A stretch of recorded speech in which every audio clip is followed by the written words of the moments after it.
Hello students, अगर आप हमारे इस चैनल आरबीएस फिजिक्स पर पहली बार आए हैं तो सब्सक्राइब करना ना भूलें, बेल आइकन दबाएं, ऑल करें, जिससे कि हमारे वीडियो के अपलोड होते ही इसके नोटिफिकेशंस आपको मिल जाएं। विद्युत चुंबकीय प्रेरण, इलेक्ट्रोमैग्नेटिक इंडक्शन। हम लोग पढ़ रहे हैं कि जब भी किसी चालक से होकर जाने वाले चुंबकीय फ्लक्स में परिवर्तन होता है तो उसमें प्रेरित विद्युत वाहक बल पैदा हो जाता है। हम लोगों ने इसके पढ़ा इसके पहले, और लेंज का नियम भी पढ़ा। ये लॉरेंज बल के आधार पर इसकी व्याख्या कि हम लोगों ने लॉरेंज बल पढ़े कि जब भी किसी भी चुंबकीय क्षेत्र में धारावाही चालक रखते हैं तो उसके ऊपर बल कार्य करता है।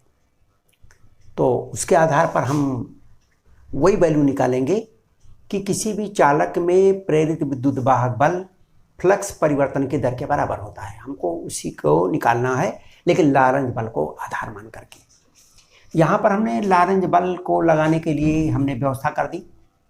एम एन और ओ पी दो छोटी पतली रेल हैं सुचालक, जिनके ऊपर पी क्यू एक चालक इस पे चल सकता है।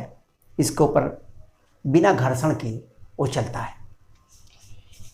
यहाँ पर हमने एक सेल जोड़ दिया, इसका ये पॉजिटिव है, ये निगेटिव है, जिसका विद्युत वाहक बल ई है। यहाँ से जोड़ा और इस पूरे निकाय को हमने बी चुंबकीय क्षेत्र के लंबवत रखा। यानी बी चुंबकीय क्षेत्र, क्रॉस का मतलब ऊपर से अंदर की ओर, भीतर, टुवार्ड्स द प्लेन, इस तरफ है। और इस तरफ हमने इसको चालक को रखा। यानी ये दो चालक हम लोगों ने रखे हैं। ये चालक है जो इस तरह से दो चालक रखे गए, ये दो चालक हैं, लेकिन ये चिकने हैं। ये रेल समझिए, रेल में पटरी, ये दो पटरियां हैं जो समानांतर हैं, उनके बीच की दूरी यल है। अर्थात ये जो चालक हमने इसके ऊपर फिसलने के लिए रखा, इसकी लंबाई के बराबर है पटरियों के बीच की दूरी। अब ये चालक जब इसमें धारा बहती है तो उसके ऊपर चुंबकीय बल कार्य करता है, और जब इसके ऊपर चुंबकीय बल कार्य करेगा तो ये विस्थापित होगी, चलेगी, गति करेगी, क्योंकि बल कार्य कर रहा है। और चूंकि इसमें घर्षण नहीं है, इसलिए बिना घर्षण के ये गति करेगी। अब ये गति करके मान लिया dt समय बाद ये p डैश q डैश स्थिति में आ जाती है। जो दूरी ये चलती है ये dx है। यहाँ से यहाँ तक आने का जो समय लगता है वो dt है। तो हम इसी आधार पर गणना करते हैं कि धारा बहेगी, इसके अंदर जो धारा बह रही है उस धारा के बहने के कारण से, धारा के बहने के कारण इसके ऊपर एक चुंबकीय बल कार्य करता है। चालक PQ में I धारा बहती है। I धारा इसमें बहती है और इसीलिए PQ पर चुंबकीय बल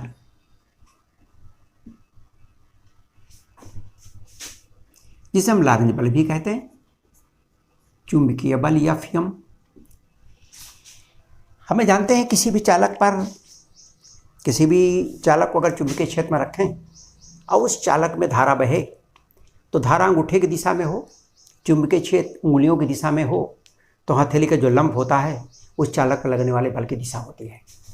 यहाँ पर ये चालक है, चुंबकीय क्षेत्र अंदर की ओर है और धारा इधर से इधर को जा रही है। धारा अंगूठे की दिशा में है, ये जो उंगलियां हैं अंदर की ओर अर्थात चुंबकीय क्षेत्र की दिशा में है, और इसलिए हथेली के लंब की दिशा में बल कार्य करेगा। इसके ऊपर चुंबकीय बल कार्य करता है Fm। ये चुंबकीय बल इसके ऊपर काम करता है और इसको विस्थापित करता है। तो चुंबकीय बल बराबर होता है ILB साइन थीटा होता है, ILB साइन थीटा। लेकिन यहाँ पर चूंकि चुंबकीय क्षेत्र और चालक में बहने वाली धारा लंबवत है, इसलिए साइन थीटा बराबर साइन 90 बराबर 1, इसलिए बल एफएम बराबर हो जाएगा ILB साइन 90 बराबर ILB। ये वो चुंबकीय क्षेत्र है जो कार्य करता है, जो इसको विस्थापित कराता है, जो इसको चलाता है, और इसके विस्थापन के कारण से कार्य होगा। इसलिए चुंबकीय बल द्वारा कार्य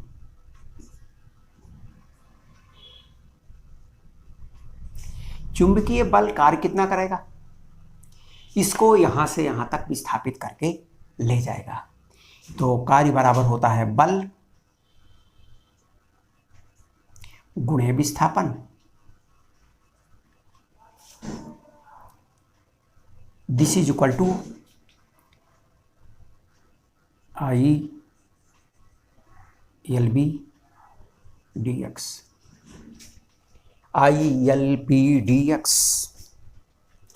ये I चुंबकीय बल द्वारा कार्य बराबर हुआ ILB dx। इसको यहां से यहां तक चलाने में ये होने वाला कार्य है। ILB dx होने वाला कार्य। अब चुंबकीय बल द्वारा होने वाला कार्य है ILB dx। जो सेल है वो इसको dt समय में कितनी ऊर्जा देती है? सेल द्वारा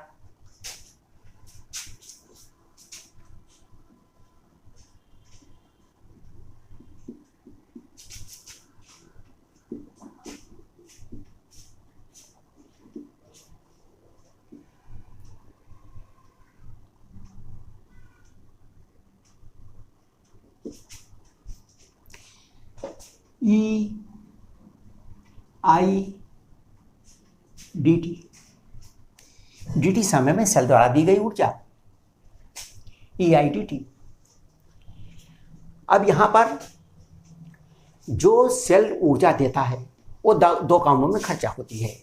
एक तो कार्य होता है बाह्य कार्य, और दूसरा इसमें ऊष्मा के रूप में ऊर्जा व्यय होती है। यह ऊर्जा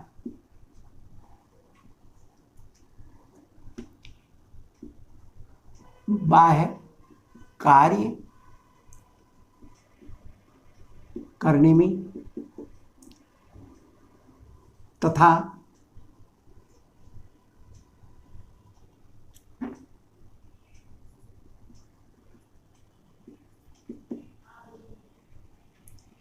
रूप में व्यय होती है। अर्थात U इक्वल टू कार्य करने में खर्च ऊर्जा, बाह्य कार्य करने में खर्च ऊर्जा, प्लस परिपथ में जो इसके ऊष्मा के रूप में खर्च होती है वो बराबर हुई I² dt समय में जितनी ऊर्जा ऊष्मा के रूप में व्यय हुई, या EI dt बराबर dW होने वाला कार्य ILB dx plus I² dt, या E equal to divide by I dt। E equal to I dt से डिवाइड कर दिया तो I से I कट जाएगा, ये रहेगा LB dx by dt plus I dt से भाग दिया तो I dt कट जाएगा, बचेगा IR। और इसलिए परिपथ में करंट, इसलिए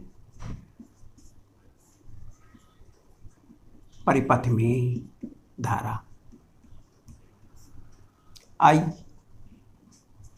इक्वल टू, ये इधर आ जाएगा, ये हो जाएगा E minus L B D X by D T upon are.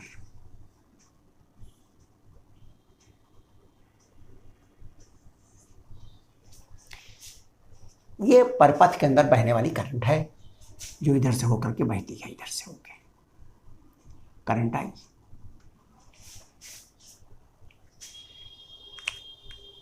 जब कोई भी चालक किसी भी चुंबकीय क्षेत्र में गति करता है तो उसके कारण उस चालक के सिरों के बीच प्रेरित विद्युत वाहक बल पैदा हो जाता है। इसके पहले हम लोगों ने इसको निकाला हुआ है। तो इसकी गति के कारण, इसकी गति के कारण प्रेरित विद्युत वाहक बल पी क्यू की गति के कारण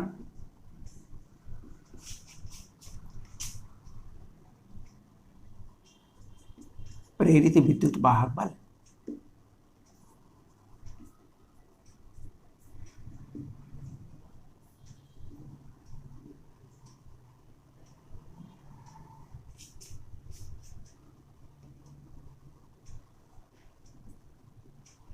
आई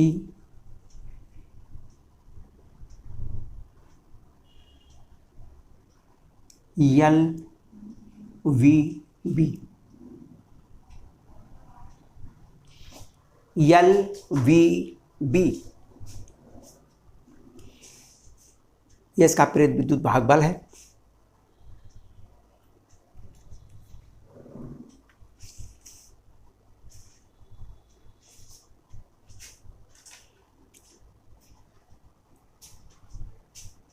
ई बराबर एल वी बी।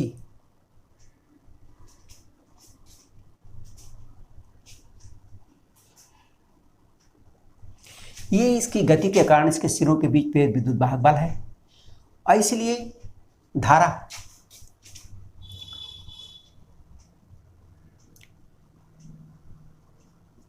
नेट विद्युत वाहक बल, ई विद्युत वाहक बल आपने लगाया है, ई विद्युत वाहक बल इसमें पैदा हुआ, इसमें नेट विद्युत वाहक बल हो गया। टोटल विद्युत वाहक बल हुआ E प्लस ई और ये आपका बराबर हुआ E plus L V B.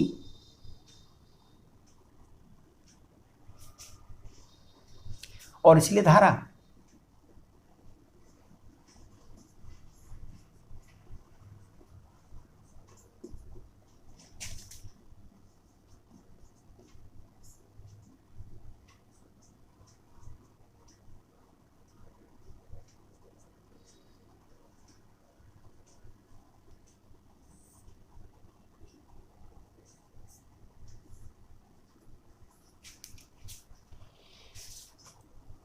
Total विद्युत वाहक बल को मिलाकर के हमने धारा निकाली।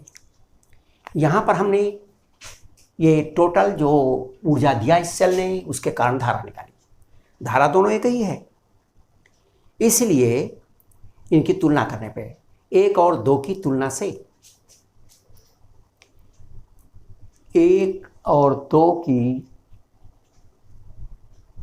तुलना से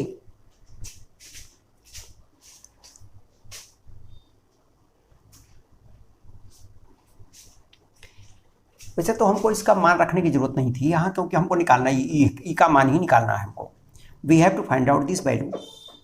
इसका मान की जरूरत ही नहीं थी कि मान की जब जरूरत होगी रख देंगे ई इंटू ई। समीकरण 1 और 2 की तुलना से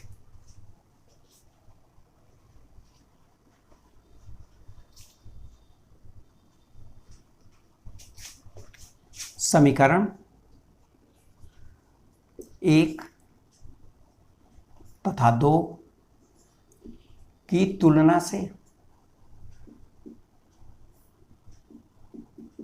अब आप इसकी तुलना करें, ये भी धारा का मान है, ये भी वही धारा का मान है, ई दोनों में है, आर आर भी है, L B D x upon D T बराबर ई, इसलिए E equal to minus L B D X by D T,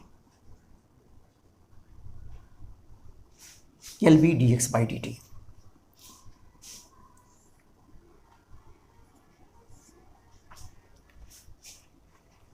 अब यहां पर जो विद्युत, कितने विद्युत फ्लक्स का परिवर्तन होगा,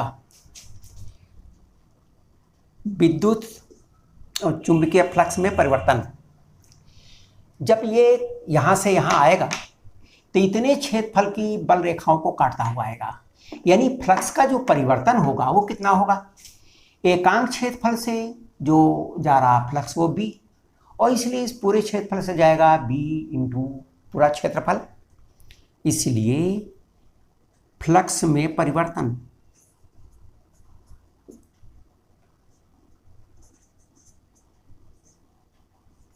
चुंबकीय फ्लक्स में परिवर्तन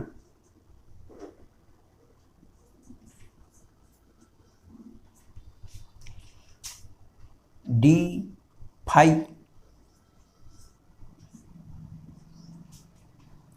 ये बराबर हुआ क्षेत्रफल गुणे मैग्नेटिक फील्ड, मैग्नेटिक फील्ड हुआ B into L, length L है, इंटू डी एक्स, ये चुंबकीय फ्लक्स में परिवर्तन है, और इसलिए चुंबकीय फ्लक्स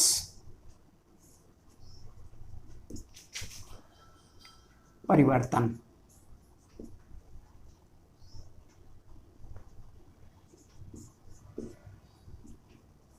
की दर डी फाई बटा डी टी ये बराबर हो गया B L D x upon D T. ये चुंबकीय फ्लक्स परिवर्तन के दर B L D x upon D T, ये value B L D x upon D t को 3 में रखने पर, समीकरण 3 में मान रखने पर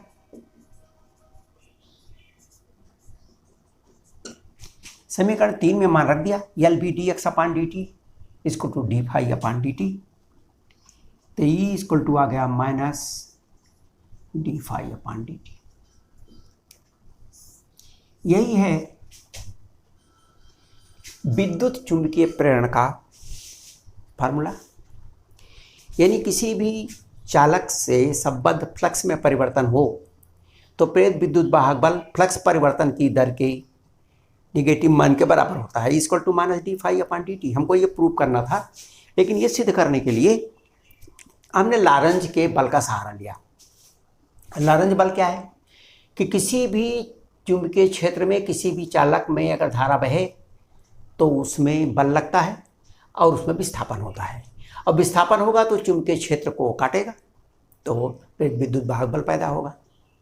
तो यहाँ पर जब इसके ऊपर इसमें धारा बही तो इसके ऊपर बल लगा आई एल बी, और जब बल लगा तो इसमें विस्थापन हुआ, जब विस्थापन हुआ तो इसने कार्य किया, जो इसने कार्य किया वो बराबर हुआ I L B D X. I L B इसके ऊपर लगने वाला बल है एफ एम, और डी एक्स दूरी तक विस्थापित हुआ इसलिए होने वाला कार्य है। जो इस सेल ने ऊर्जा दी e i d t, e i d t किसी भी सेल के द्वारा दी गई ऊर्जा, तो ये डी टी समय में दी गई जो ऊर्जा है ये जो कार्य करता है ये विस्थापित होने में वो कार्य, और प्लस इस परपथ के अंदर उसमें ऊर्जा के रूप में व्यय हो जाता है। तो इन दोनों के बराबर है ये ई आई डी टी बराबर दिस। हमने ई आई डी टी से जब डिवाइड किया तो इतना आया, तो परिपथ में धारा का मान निकाल लिया, आई का मान, इसको इधर ले आए तो आई आर बचा, आर से डिवाइड कर दिया, तो I equal to E minus L B D x upon D T upon R. ये इस परपथ में इस हमारे सेल के लगाने के बाद बहने वाली धारा है।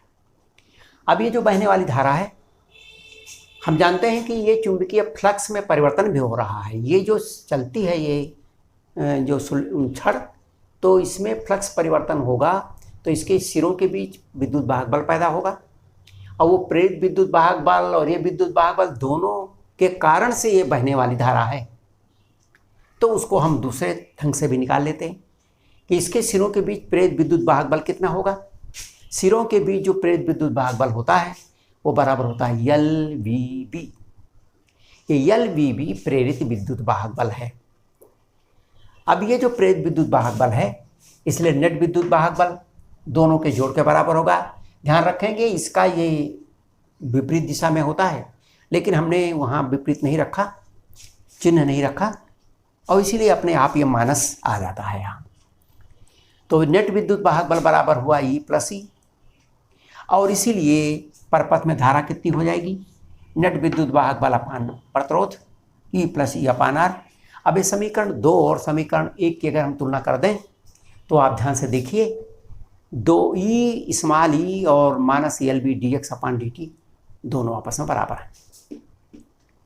अब ये जो L B D x upon D T है, इसी का मान फ्लक्स परिवर्तन के दर के बराबर होना चाहिए।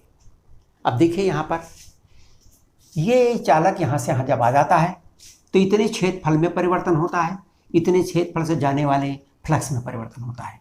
तो इसका क्षेत्रफल कितना हुआ, क्षेत्रफल हुआ यल, यहाँ से यहाँ तक लंबाई है डी एक्स, यल डी एक्स तो हुई यहाँ का क्षेत्रफल, और एकांक क्षेत्रफल से जो फ्लक्स है वो बी है, इसलिए इससे संबद्ध कुल फ्लक्स कितना होगा, बी यल डी एक्स। तो ये यल डी एक्स तो क्षेत्रफल हुआ और बी इसका एकांक क्षेत्रफल से संबद्ध फ्लक्स है। तो टोटल फ्लक्स परिवर्तन इसके यहाँ से यहाँ तक आने में कितना हुआ, इतना हुआ। और इसीलिए चुंबकीय फ्लक्स परिवर्तन की दर कितनी हुई, क्योंकि यहाँ से यहाँ तक आने में जो समय लगा वो डी टी लगा। जब यहाँ से यहाँ तक का समय डी टी है, डी टी, तो ये फ्लक्स परिवर्तन डी टी समय में हुआ, इसलिए इसकी दर कितनी होगी, 1 सेकंड में कितना फ्लक्स परिवर्तन होगा। तो चुंबकीय फ्लक्स परिवर्तन की दर डी फाई बटा डी टी, इधर भी डी फाई बटा डी टी। अब ये जो मान आया B L D X by D T, ये समीकरण 3 में देखिए, L B D x upon D T का मान विद्युत वाहक बल है, और यहाँ B L D x upon D T का मान डी फाई बटा डी टी है। इसलिए हमने इसमें इसकी जगह पर इसके का मान डी फाई बटा डी टी रख दिया। यही हमारा नियम है विद्युत चुंबकीय प्रेरण का नियम। अब ये तो हो गया विद्युत चुंबकीय प्रेरण का नियम, लेकिन लॉरेंज बल के आधार पर।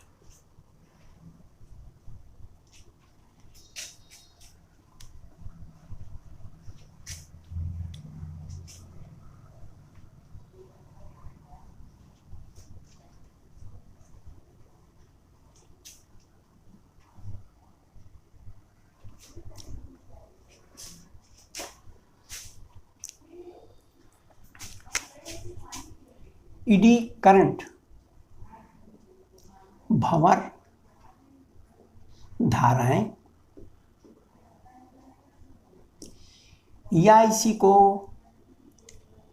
फोको धारा कहते हैं।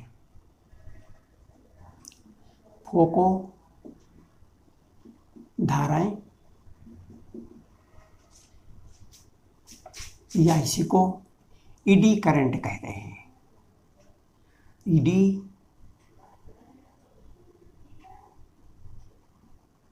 ईडी करंट भंवर धाराएं या फोको धाराएं या ईडी करंट। फोको एक वैज्ञानिक थे, उन्होंने इसको निकाला, इसका अध्ययन किया, और इसलिए उनके आधार पर इसको फोको धाराएं कहते हैं। अब कोई भी हम एक बल्क या कोई भी हम ठोस ले लें, मान लीजिए ठोस चालक ले लिया हमने, इस तरह का कोई चालक ले लिया। ये बल्क या स्थूल है, स्थूल या बल्क, इस तरह का कोई एक चालक लिया और इसके अंदर प्रेरित विद्युत वाहक बल पैदा होगा अगर इसके अंदर जाने वाले चुंबकीय फ्लक्स में परिवर्तन हो। इसको हमने चुंबकीय क्षेत्र में रखा।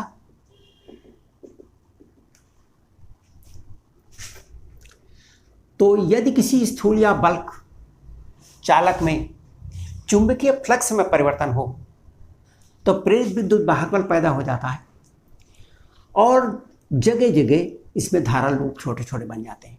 धारा बहती है फिर मिट जाती, धारा बहकर खत्म हो जाती, धारा बहकर खत्म हो जाती। इस तरह के छोटे छोटे जो धारा लूप बनते हैं उन्हीं को भंवर धाराएं या फोको धाराएं कहते हैं। किसी स्थूल चालक से संबद्ध चुंबकीय फ्लक्स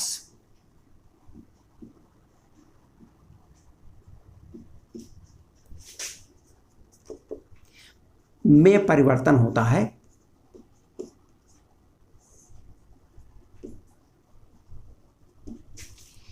तो चालक में प्रेरित विद्युत वाहक बल पैदा हो जाता है।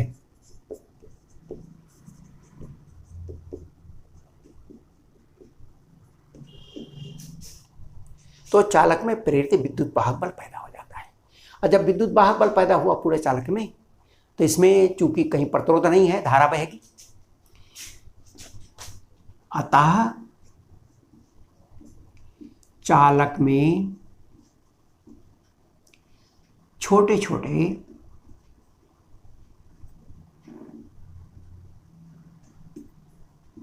धारा लूप बन जाते हैं।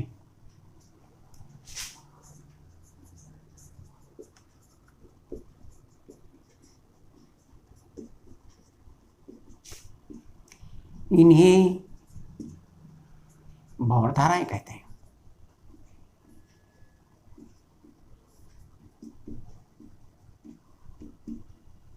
ये भंवर धाराएं कहते हैं।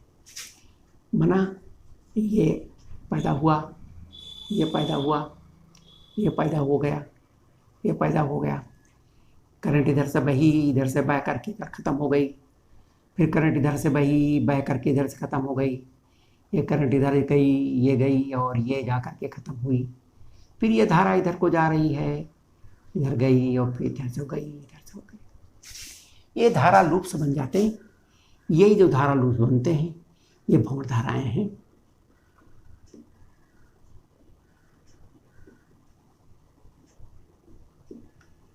ये भंवर धाराएं हैं या यही फोको धाराएं हैं।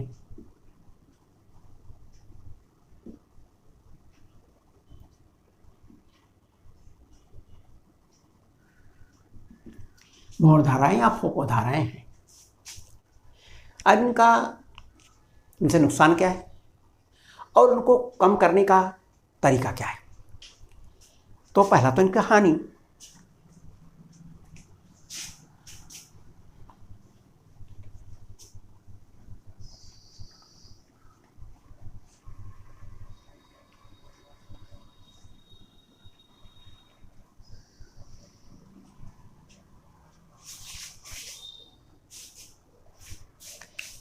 हानि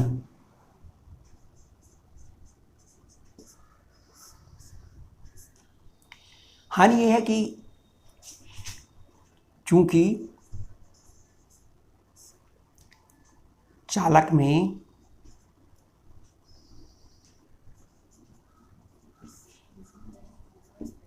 प्रतिरोध कम होने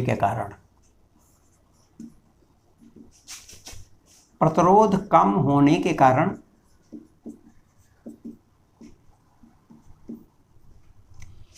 धारा का मान अधिक होता है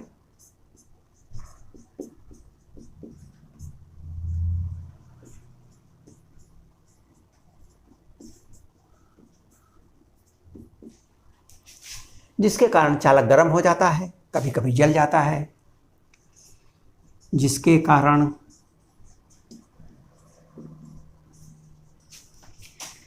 चालक गर्म हो जाता है,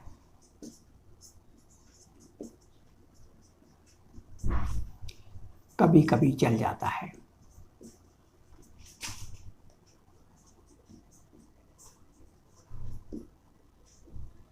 बहुत सी ऊर्जा ऊष्मा के रूप में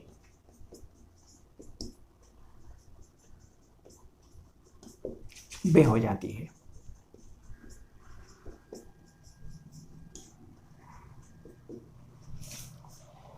तो ये तो इसका वो नुकसान हुआ। अब इसको कैसे कम करेंगे?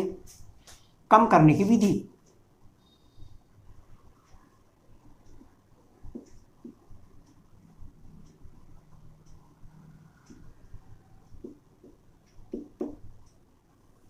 इसके कम करने के लिए जो हमने स्थूल या बल्क चालक लिया, जो हमने कोई लोहे का एक टुकड़ा लिया, वो कोई लोहे का एक इकट्ठा टुकड़ा न ले करके पत्तियां ले लें, पतली पतली पत्तियां ले लें। उन पत्तियों को कोई भी पॉलिश इंसुलेटेड मटेरियल, कोई कुचालक लिक्विड या पदार्थ लगाकर उनको चिपका दें और चिपका करके ठोस बना दें। यानी जो ठोस हम ले रहे हैं वो ठोस इकट्ठा ही न लें, बल्कि पतली पतली पत्तियां ले लें।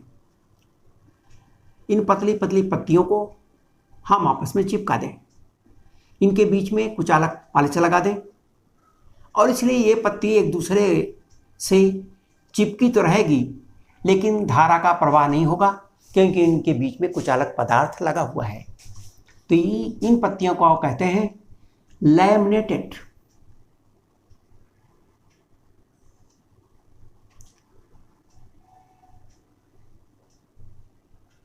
लैमिनेटेड कोर, इसको हम लैमिनेटेड कहते हैं। जो लैमिनेटेड है, लैमिनेटेड होने के कारण पत्ती पत्ती ली गई है। जब हम पत्ती पत्ती ले लेंगे, इसके बीच में कुचालक पदार्थ लगा दिया, यहाँ पॉलिश लगा हुआ है, यहाँ है इंसुलेटेड पॉलिश।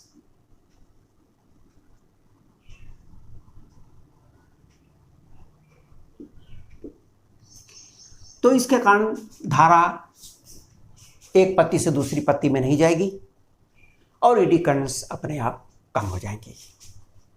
तो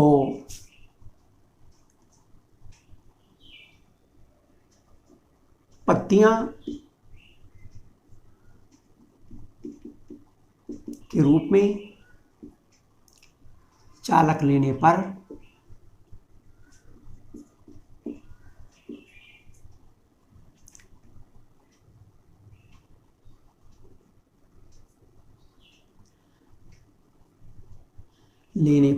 पत्तियों के रूप में चालक लेने पर भंवर धाराएं कम हो जाती हैं।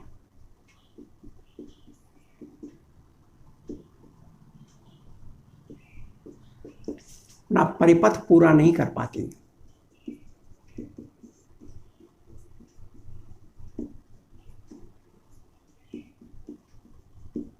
और कम हो जाती हैं।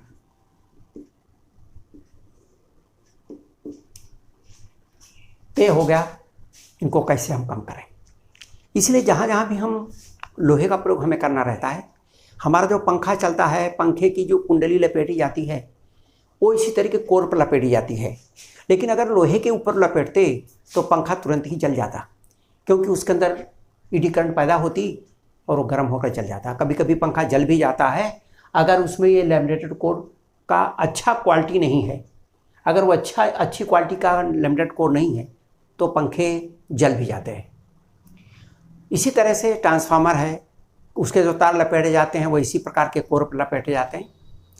मोटर है, जनरेटर है, जहाँ जहाँ भी हम कुंडलियाँ लपेटते हैं कच्चे लोहों के ऊपर, वो लोहे बल्क रूप में, स्थूल रूप में इकट्ठे लोहा नहीं लिया जाता, बहुत पतली पतली पत्तियों को लेकर के उनको आपस में चिपका देते हैं।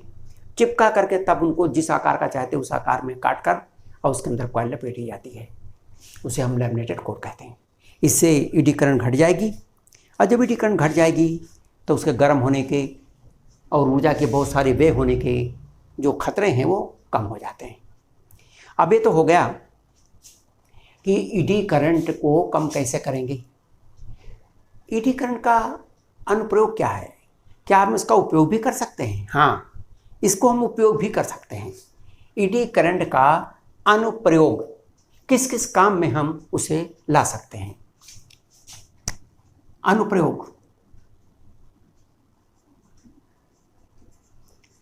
भंवर धाराओं का अनुप्रयोग,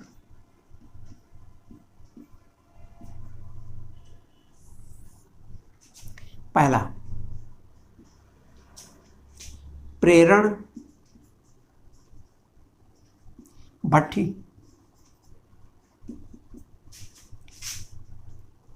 प्रेरण भट्ठी, इंडक्शन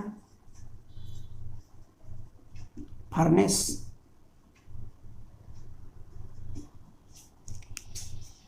प्रेरण भट्ठी हमें जानते हैं कि किसी भी बल्क पदार्थ को अगर लें, मान लीजिए किसी भी बर्तन के अंदर हमने कोई भी पदार्थ को हमने ले लिया, इसके अंदर से जाने वाले चुंबकीय फ्लक्स में अगर परिवर्तन करें तो इसके अंदर ईडी करंट पैदा हो जाएगी, और कुछ समय के बाद वो ईडी करंट इसको इतना गर्म कर देगी कि ये पिघल जाएगा।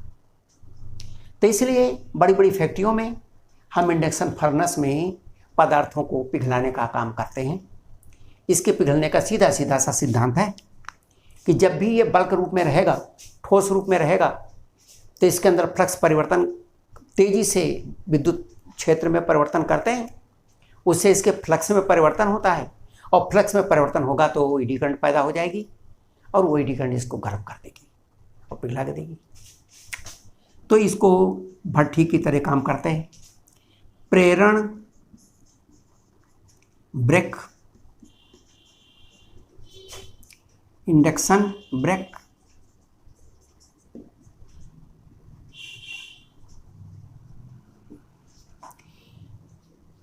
जो वाहन हैं, जो आपकी रेलगाड़ियां चल रही हैं, उसका जो धुरा रहता है वो घूमता है, जो धुरा है वो घूमता है। ये धुरा पूरा का पूरा घूम रहा है। अब इसके ऊपर अगर हमने इलेक्ट्रोचुंबक लगा दिया,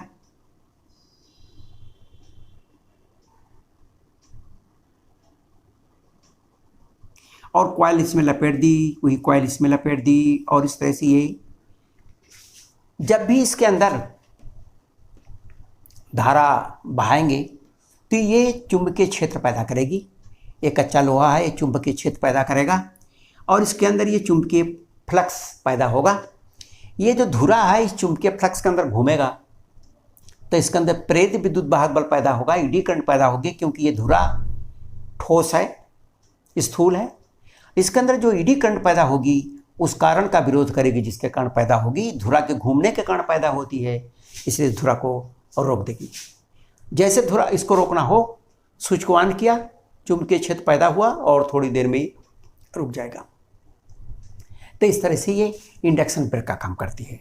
इंडक्शन ब्रेक में जब तक ये चुंबकीय इसके अंदर बिजली नहीं बहाएंगे तब तक ये कच्चा लोहा रहेगा, ये चुंबक नहीं रहेगा, यहाँ चुंबकीय क्षेत्र नहीं रहेगा, धुरा घूम रहा है, ट्रेन चली जा रही है। जैसे इसके अंदर स्विच ऑन हुआ इंजन से, जैसे इसके अंदर बिजली बही, ये चुंबक बना, चुंबकीय क्षेत्र पैदा हुआ, और इस चुंबकीय क्षेत्र के अंदर धुरा घूमने लगा, तो इसके अंदर तुरंत ईडी करंट पैदा होगी और इस धुरा को घूमने से रोक देगी। तीसरा,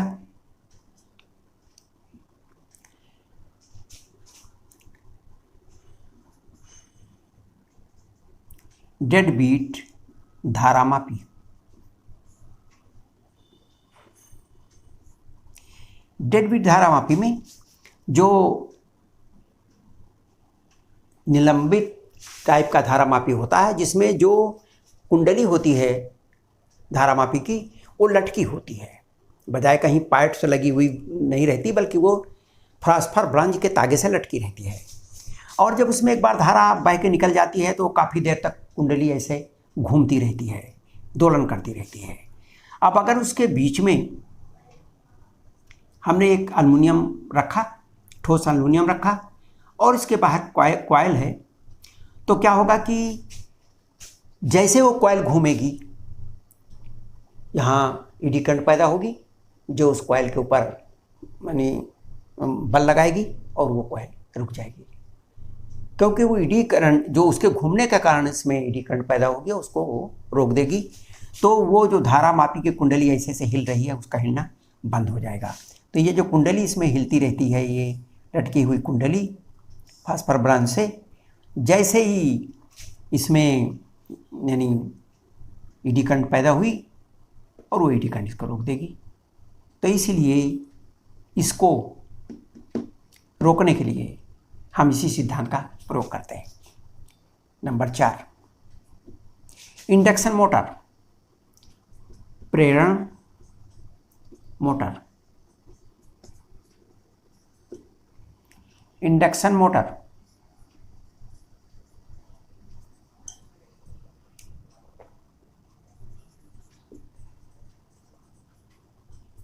इंडक्शन मोटर में एक कुंडली है जो चुंबकीय क्षेत्र पैदा करती है।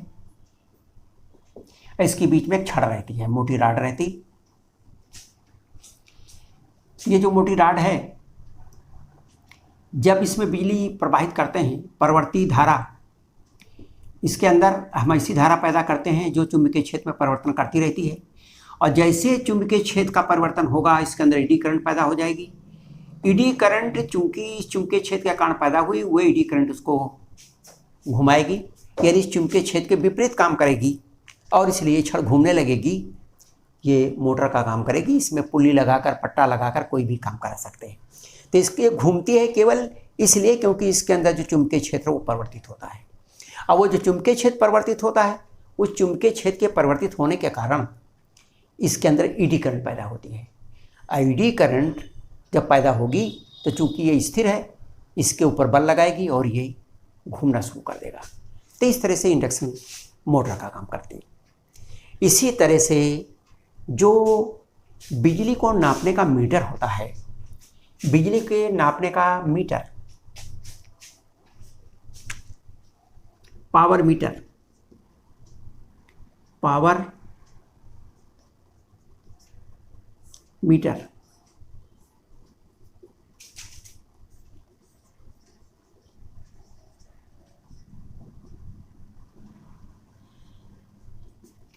पावर मीटर में जो बिजली प्रवाहित होती है, वहाँ पर एक एल्युमिनियम का ड्रम लगा रहता है। वो ईडी करंट पैदा होती है उसमें, उसके कारण वो घूमता है। और जो इसमें ईडी करंट के कारण वो घूमता है, वो ये नापता है कि उसके अंदर धारा कितनी जा रही है, क्योंकि ईडी करंट निर्भर करती है उसके अंदर प्रवाहित होने वाली धारा पर। तो पावर को नापने का काम भी इसी सिद्धांत पर होता है। तो ये तो हो गया कि भौर धाराएं या फोकस धाराएं क्या हैं। वीडियो देखने के लिए बहुत बहुत धन्यवाद। यदि इस चैप्टर में किसी भी प्रकार का डाउट होता है तो आप हमारे कमेंट सेक्शन अथवा हमारे सोशल साइट्स पर जाकर पूछ सकते हैं, जिसका लिंक हमारे डिस्क्रिप्शन पर दिया हुआ है।